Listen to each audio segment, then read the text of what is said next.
Bismillahirrahmanirrahim. Ingat, karamah itu artinya keajaiban dunia.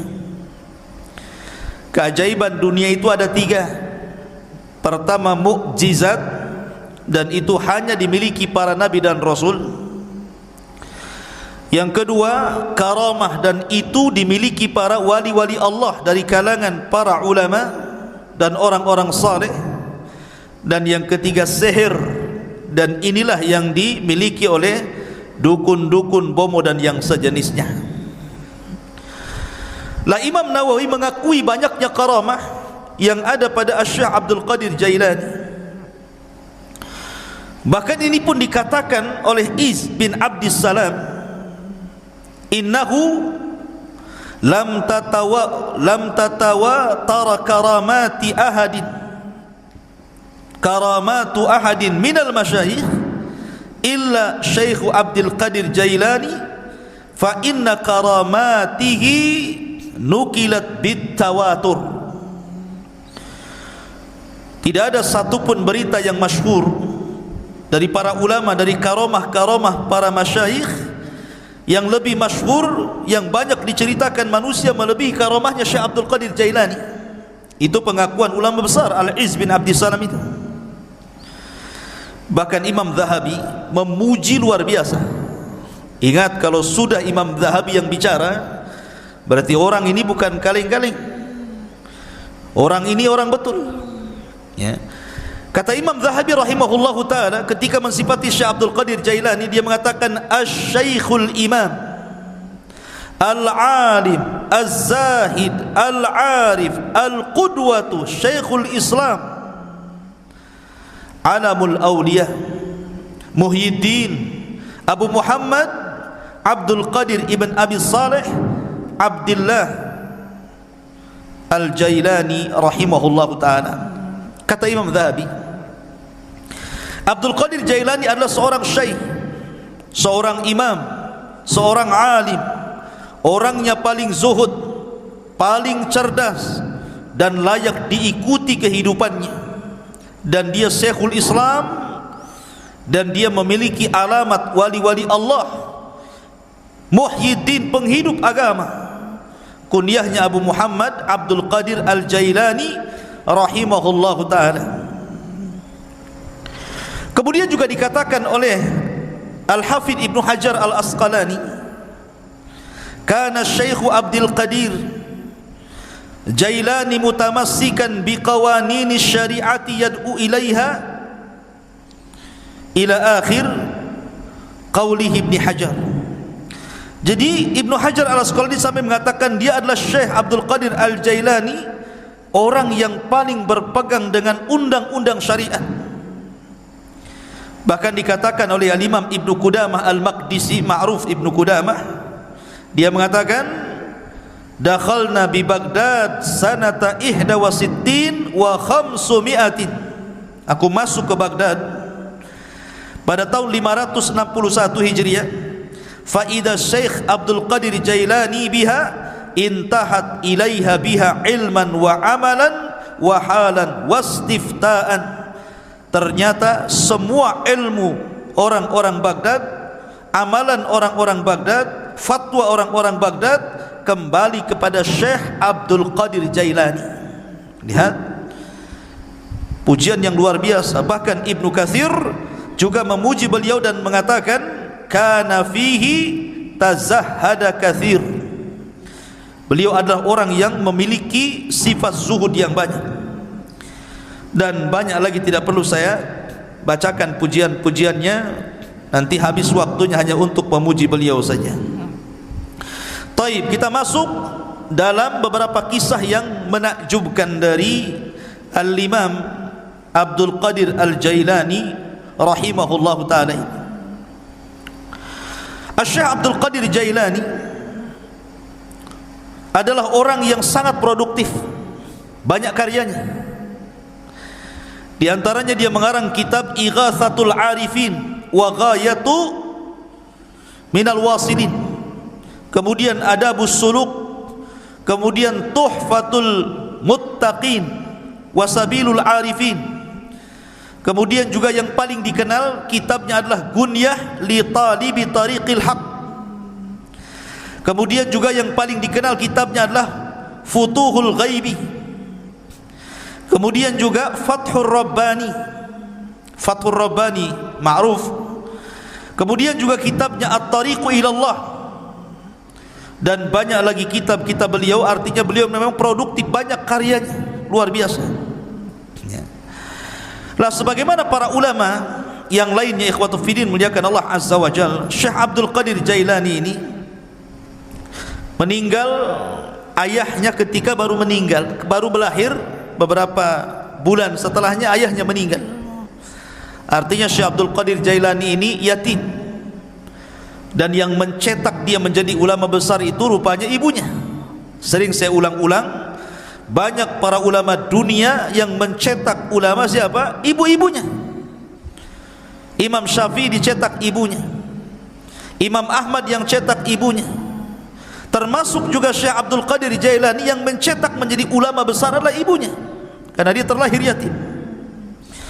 Ibunya adalah wanita yang sangat salihah, dan nasabnya saya katakan tadi sampai kepada Husain ibn Ali. Artinya dia seorang Husainiyah, wanita dari ahli bait, keturunan Husain ibn Ali ibn Abi Talib radhiyallahu anhu. Lah Syekh Abdul Qadir Jailani ini lahir di Jailan.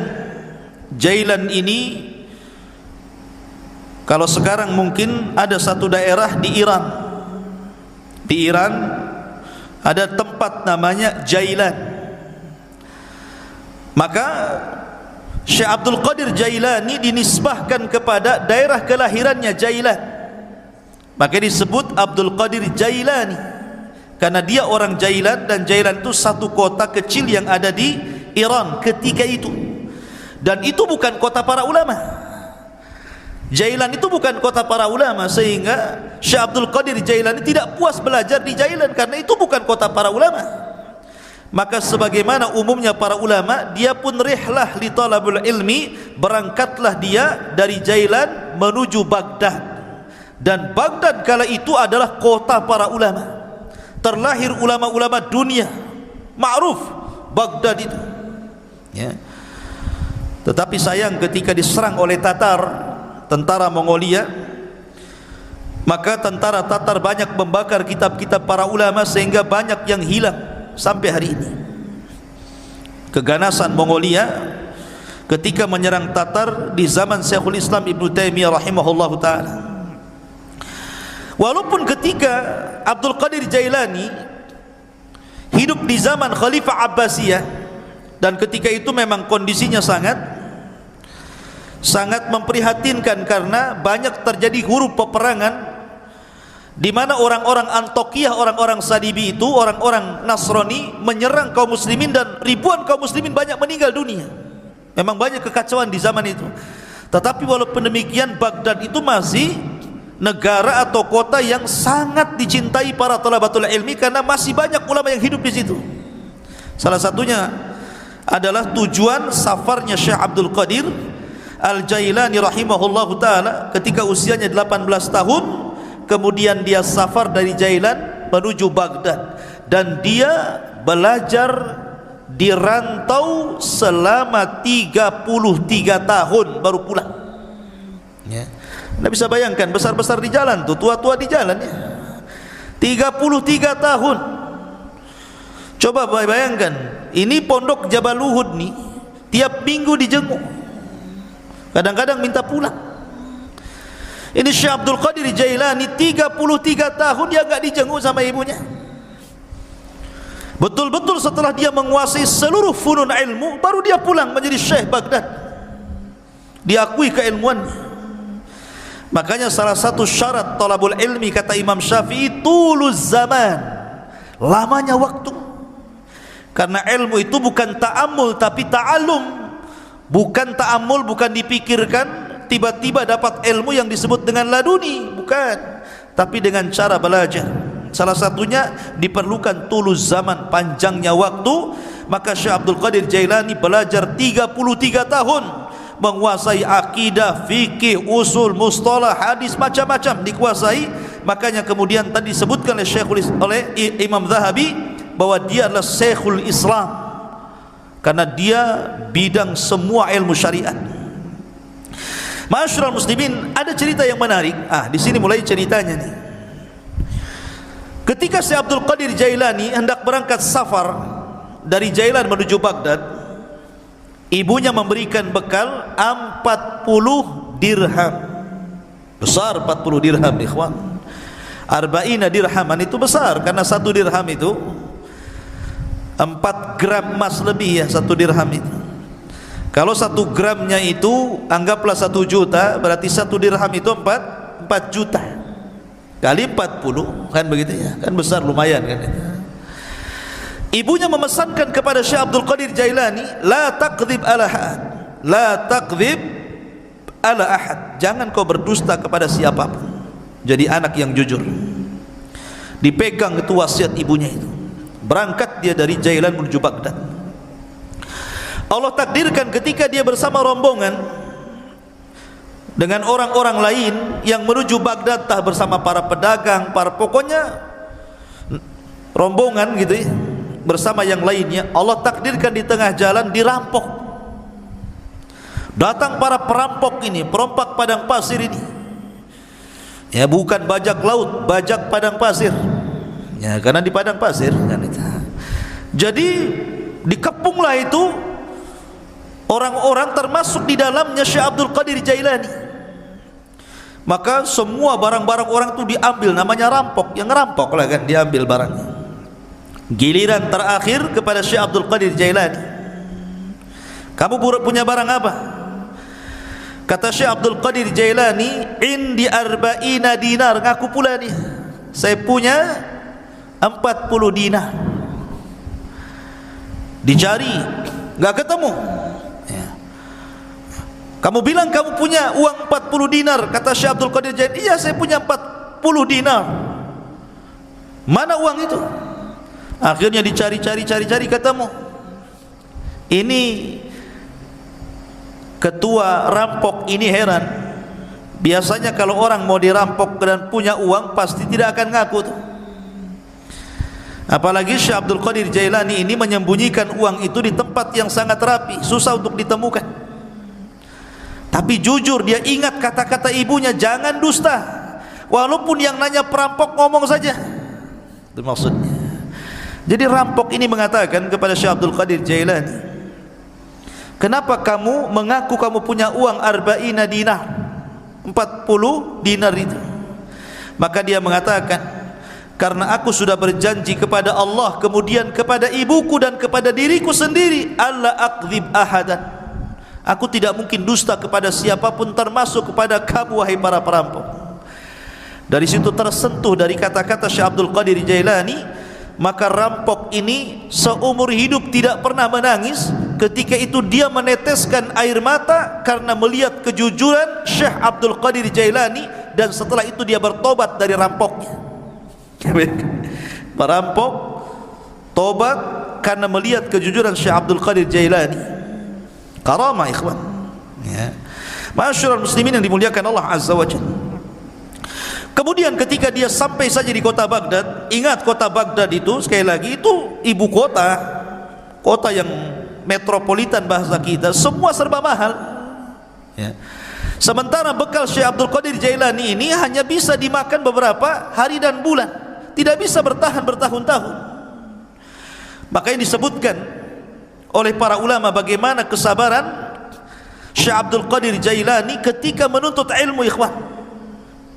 Dijelaskan bahwa gini, jadi disebutkan oleh Al-Hafidh Ibnu Rajab Al-Hambali rahimahullahu ta'ala dalam kitabnya Dhailut Tabaqat Al-Hambali. Jadi Syekh Abdul Qadir Jailani ini karena sudah habis bekal sama sekali, nggak ada yang dimakan. Akhirnya kemudian dia pun selalu datang ke sungai. Jadi sungai itu, di tepi sungai itu biasanya orang-orang pasar. Orang-orang pasar itu kalau tidak laku, maka sayuran-sayuran itu dibuang di tepi sungai itu. Jadi Syekh Abdul Qadir Jailani Kalau sudah tutup pasar, dia nunggu di situ. Jadi kalau ada sayur yang dibuang, maka dia kutip, dia bersihkan, dia bawa pulang, dia makan. Sampai suatu ketika memang lapar betul. Maka sebagaimana kebiasaannya, karena ingat dia punya izzah, ya kemuliaan, dia tidak mau minta siapapun, tidak mau jadi pengemis maknanya. Lah, suatu ketika dia sudah menunggu, rupanya di sungai pun banyak juga orang yang sama seperti dia kelaparannya. Ketika sampai sudah habis sayur yang dibuang itu, karena diambil orang. 3 hari berturut-turut datang ke situ sudah enggak ada, datang ke situ sudah enggak ada. Akhirnya dia 3 hari tidak makan, hanya minum, lemes, hampir mati. Paksalah kemudian dia duduk di majlis Yasin. Lah ketika dia duduk itulah dia sudah lemas, sudahlah, dah pasrah, matilah kan itu kelaparan. Rupanya ada anak muda datang dari kejauhan masuk ke masjid bawa roti sama daging panggang. Dimakan di hadapan dia, ditengokin. Setiap dia makan roti, Abdul Qadir Jailani yang melihat dari kejauhan ikut mangap juga. Nama orang lapar. Lihat orang makan ikut lapar kan gitu kan. Tengok dia makan mangap juga. Tengok dia ngunyah juga. Padahal nggak ada yang dikunyah. Orang lapar seperti Fata Morgana kan itu dilihatnya. Akhirnya anak muda yang makan ini memperhatikan Syekh Abdul Qadir Jailani ini aneh. Didekati akhirnya dan ditanya, kamu ini siapa? Dan dari mana? Kemudian dia mengatakan, ana Abdul Qadir dari Jailan. Peranjat anak muda ini dan mengatakan, saya juga dari Jailan, sama dengan kamu. Siapa namamu tadi? Abdul Qadir. Siapa nama ayahmu? Si Anu. Siapa nama ibumu? Si Anu. Mana kampungmu? Ini gitu. Langsung gemetar orang ini dan mengatakan, sesungguhnya ibumu itu menitipkan uang kepadaku untuk dihantar kepadamu dan beberapa roti. Aku sudah putus asa mencarimu, sampai roti yang dititipkan ibumu ku makan juga, tapi aku takut mengambil uangmu, sehingga terpaksa aku makan bangkai karena darurah. Rupanya Allah takdirkan saya ketemu di masjid ini dengan kamu, wahai Abdul Qadir. Ini uang yang dititipkan ibumu kepadaku, ambillah. Tolong ikhlaskan roti yang dititipkan ibumu yang sudah ku makan. Ya. Lihat bagaimana kondisi Syekh Abdul Qadir Jailani. Ini thalabul ilmi namanya ya, kelaparan gitu. Mana ada di Jabal Uhud kelaparan, yang ada dibuang-buang. Enggak habis lauknya masih banyak kan itu. Ya, kenapa? Udah makan nambah lagi di warung. Thalabul ilmi sekarang dipenuhi makanan, bukan dipenuhi ilmu. Di lemarinya bukan kitab, Indomie.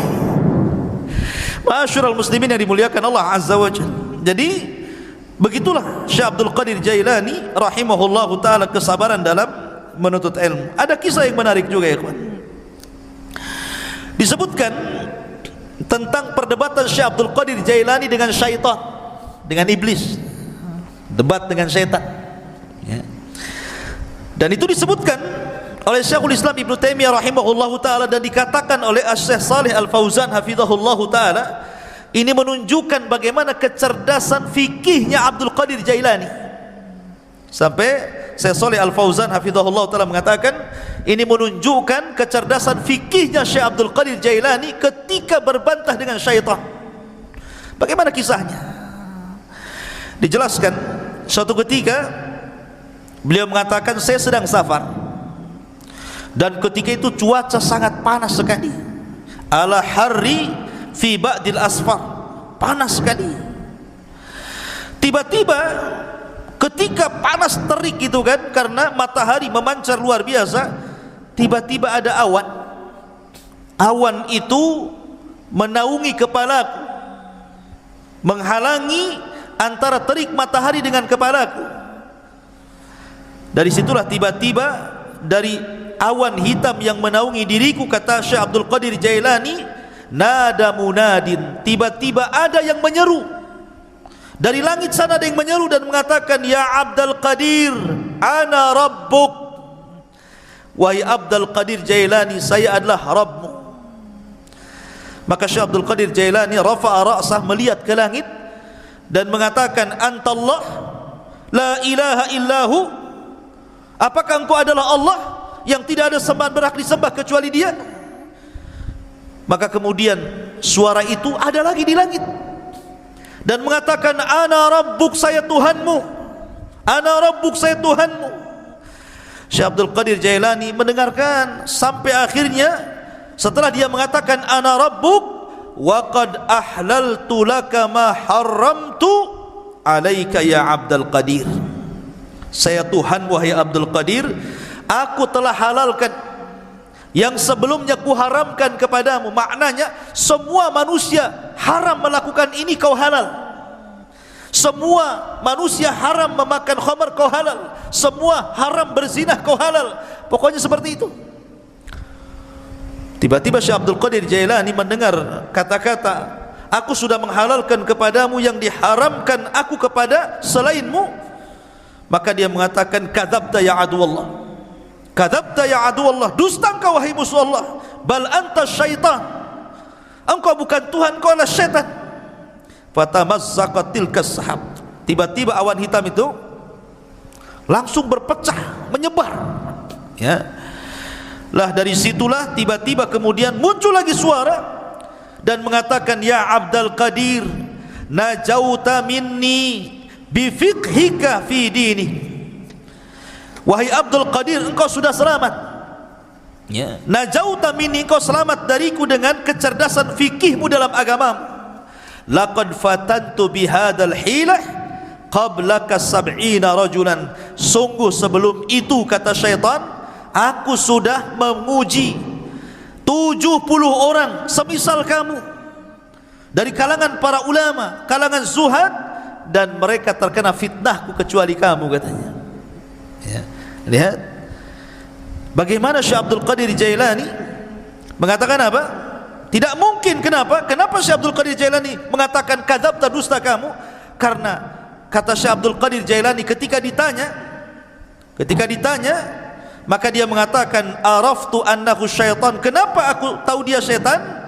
Karena ketika dia mengatakan aku halalkan kepadamu yang kuharamkan kepada selainmu, maka dia mengatakan, li anna ba'da Rasulillah sallallahu alaihi wasallam la tahlila wa la tahrim, tidak ada yang berhak menghalalkan dan tidak ada yang berhak mengharamkan setelah Nabi sallallahu alaihi wasallam.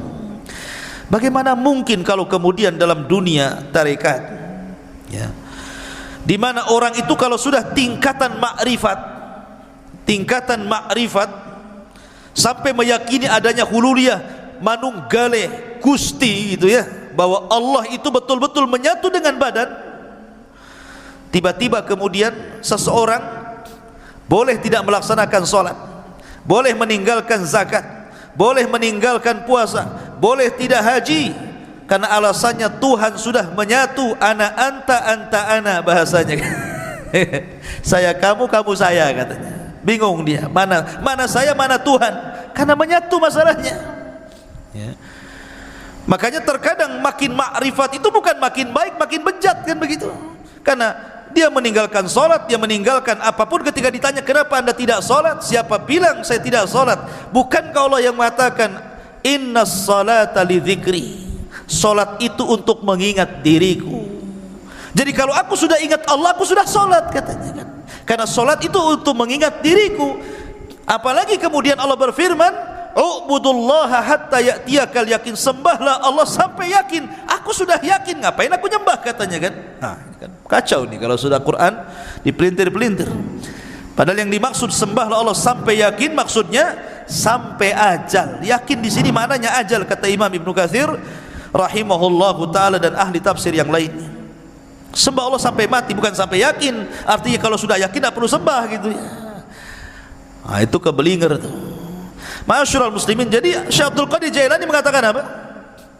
Dia mengatakan bahwa setelah Rasul tidak ada yang menghalalkan, tidak ada yang mengharamkan. Makanya dia mengatakan kepada syaitan, ya, kadzabta, dusta kamu.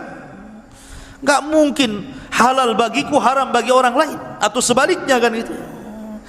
Ma'asyiral muslimin yang dimuliakan Allah Azza wa Jalla. Dari sinilah maka Syekhul Islam Ibnu Taimiyah rahimahullahu taala, beliau memuji dua perkara dari sosok Syekh Abdul Qadir Jailani Pertama, ketika Abdul Qadir Jailani membahas tentang takdir dan membantah penyimpangan dalam Qadariyah. Yang kedua, bagaimana ketika Abdul Qadir Jailani mendebat syaitan. Dari sini salah kata Imam Ibn Taimiyah, aku sangat mengagumi Syekh Abdul Qadir Jailani, sebagaimana disebutkan Imam Abdul Qayyim dalam kitabnya Madarijus Salikin fi iyyaka na'budu wa iyyaka nasta'in. Ma'asyiral muslimin yang dimuliakan Allah Subhanahu wa taala, Syekh Abdul Qadir Jailani walaupun dia sudah menjadi ulama besar, tapi dia dikenal keberaniannya, laumata laim, enggak peduli orang dia. Dia tidak takut kecuali kepada Allah. Syekh Abdul Qadir Jailani tidak takut siapapun, sampai kepada penguasa dia tidak takut. Ya. Dan dia suatu ketika salah satu Khalifah Abbasiyah itu bernadar, nadarnya seperti ini: saya akan beribadah kepada Allah di waktu di mana manusia tidak ada yang beribadah. Gimana caranya coba? Saya akan beribadah di waktu di mana tidak ada satupun manusia yang beribadah. Kira-kira kapan tuh? Mana bisa? Ya kan? Satu dunia ini manusia pasti ada yang beribadah, kan begitu ya? Enggak di sini ya di sana, enggak di sana di sana, kan gitu ya. Kapan waktunya coba? Mana kita tahu sampai bernadar seperti itu, saya akan beribadah di waktu manusia tidak ada yang beribadah. Mustahil. Ya. Karena setiap detik, setiap menit itu pasti ada orang beribadah di mana-mana. Entah di sini tidak ada, di sana ada, di sana tidak ada, di sana lagi ada. Di Indonesia tidak ada, di Mekah ada, di Mekah tidak ada, di Yaman ada, kan begitu. Sulit kita ini kemudian menentukan waktu di mana manusia tidak beribadah, dia beribadah.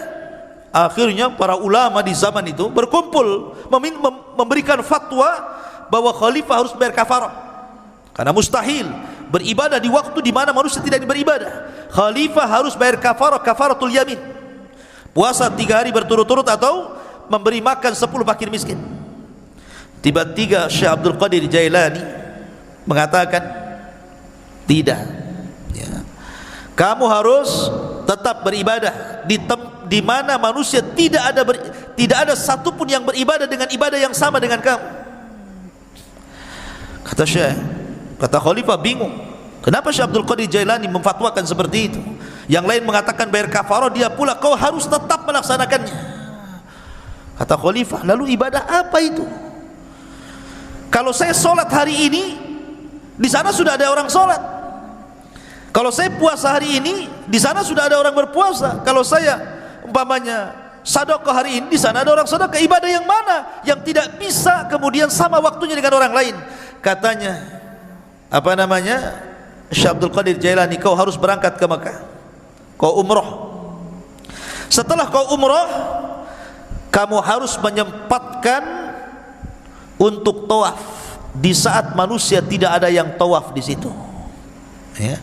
Akhirnya dia pun betul-betul umroh. Kemudian dia mendapatkan waktu di mana tidak ada satupun orang yang tawaf. Disitulah dia tawaf. Ya. Kalau kemarin pas ya Ka'bah lagi kosong corona ya, nggak ada orang tawaf gitu ya.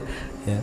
Tapi yang jelas bahwa dari peristiwa ini terkenalah nama Syekh Abdul Qadir Jailani.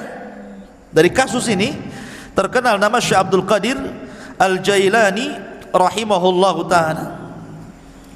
Ma'asyiral muslimin yang dimuliakan Allah Subhanahu wa ta'ala, Syekh Abdul Qadir Jailani banyak perkataan emas beliau yang kita bisa petik dari untayan-untayan kata-kata mutiara beliau.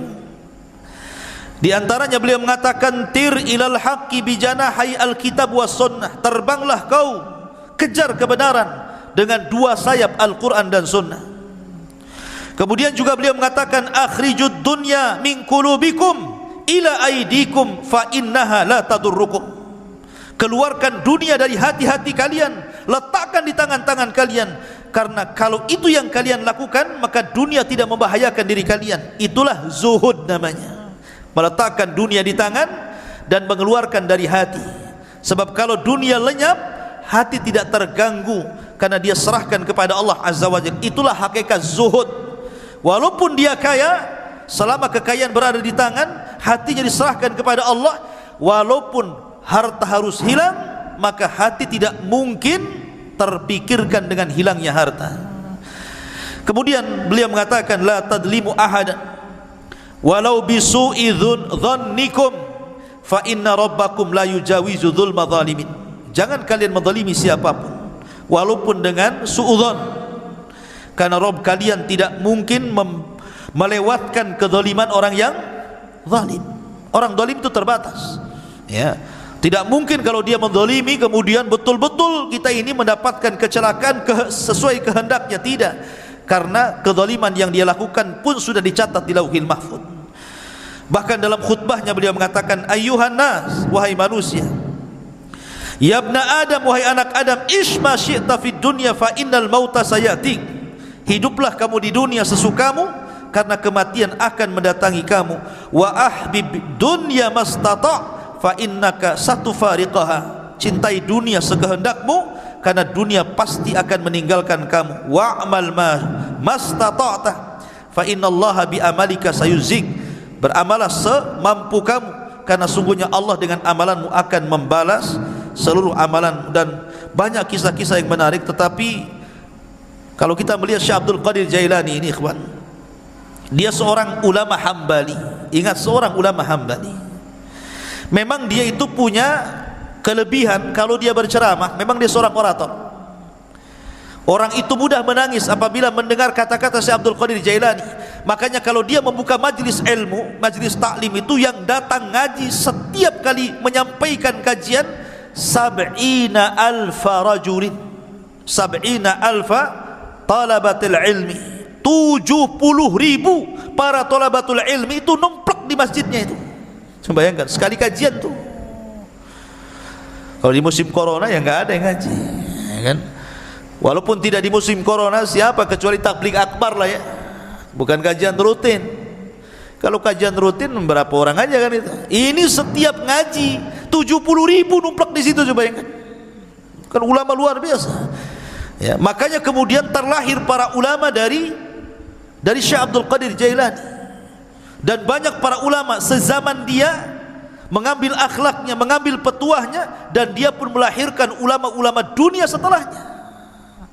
Tetapi para pengikut setelahnya sampai hari ini banyak yang gulu ekstrim, melampaui batas, bahkan memuji Syekh Abdul Qadir Jailani melebihi kapasitas dia sebagai manusia. Bahkan ada yang sampai menuhankan, naudzubillah, ya, sampai menuhankan Syekh Abdul Qadir Jailani. Dia manusia, dia ulama, sama dengan ulama-ulama yang lainnya, karyanya banyak.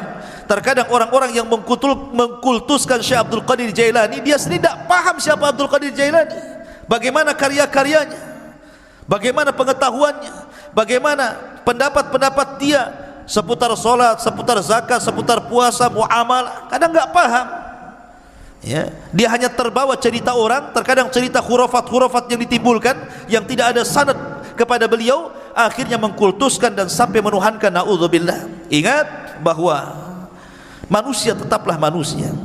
Kita hargai dia seorang ulama besar, ulama hadis, ulama tafsir, ulama fikih, sama dengan ulama-ulama yang lainnya, ya. Dan kita mendoakan rahimahullah, semoga Allah merahmati Syekh Abdul Qadir Al-Jailani. Apalagi nasab beliau memang dua-duanya keturunan Hasan dan Husain, dari jalur bapaknya Hasan dan dari jalur ibunya adalah Husain. Dan kita tidak menafikan banyaknya karamah dari Syekh Abdul Qadir Jailani. Dan sekali lagi bahwa beliau sangat terpengaruh dengan pemahaman Al-Imam Abu Hamid Al-Ghazali. Ini kisahnya juga sangat menarik, insyaallah nanti kita akan kisahkan beliau. Dan beliau adalah salah satu guru juga dari Syekh Abdul Qadir Al-Jailani rahimahullahu taala. Subhanakallahumma bihamdika asyhadu an la ilaha illa anta astaghfiruka wa atubu ilaik. Allahu ta'ala. Assalamualaikum warahmatullahi wabarakatuh.